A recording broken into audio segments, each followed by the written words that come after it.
Trump warned Friday that limited strikes on Iran are possible. The president is pressuring Iran's government to dismantle its nuclear program. The warning comes as the United States ramps up its firepower in the Middle East. On Friday, the USS Gerald Ford aircraft carrier and 3 other warships entered the Mediterranean Sea.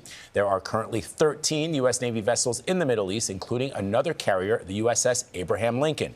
It is the largest military buildup in the region since the Iraq War in 2003. For more, we're joined from Washington by CBS News national security contributor Samantha Vinograd. Sam, good morning. Good morning. So how close are we to military action against Iran? Well, with the arrival of these additional military assets, Vlad, the president now has maximum optionality when it comes to deciding whether, when, and how he wants to conduct a strike against Iran. He now has the option to not just launch strikes into Iran, but also ostensibly to ensure that to the best extent possible, U.S. forces, U.S. personnel in the region are protected if Iran chooses to retaliate. So we are much closer to war than we were before, and the president is much better prepared to launch not just limited strikes, but a more extensive and prolonged military campaign that could have real repercussions for the American people. So, Sam, Iran is saying that they're working on finalizing a deal to propose to the U.S. Is there really a diplomatic off-ramp here? There may be a diplomatic off-ramp, Adriana, but the timelines may just be off. I was involved in the early days of the Iran nuclear deal under President Obama.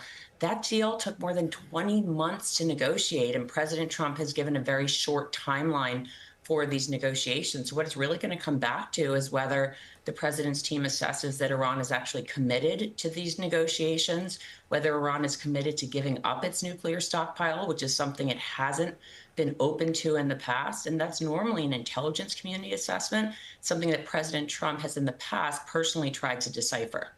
Sam, we know that with all those military assets in the region, that a strike package would cripple Iran. But the question becomes, to me, what happens after you've struck Iran? If there is regime change in the cards, what does that look like? Well, Vlad, Iran may feel very far away to the American people, but there's certainly repercussions for Americans themselves. On the one hand, Iran will retaliate. They have the largest and most diverse ballistic missile stockpile in the region. They will likely try to hit U.S. bases, U.S. personnel.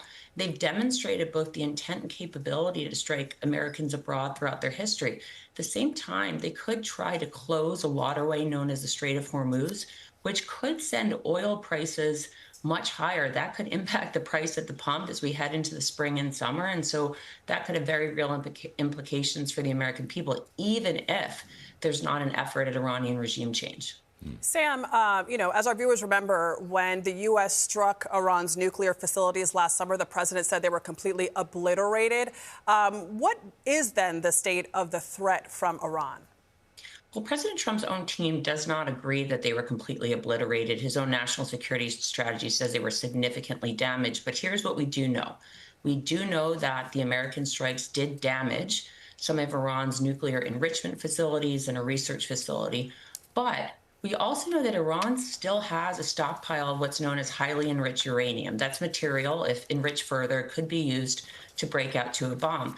We also know that Israeli efforts did successfully eliminate some of Iran's top nuclear scientists, so their intellectual capital has suffered. So the question now is, where is their nuclear stockpile? Are they trying to get more of the equipment needed to enrich more uranium? And do they have the capability still to engage in what's called weaponization, actually making a weapon?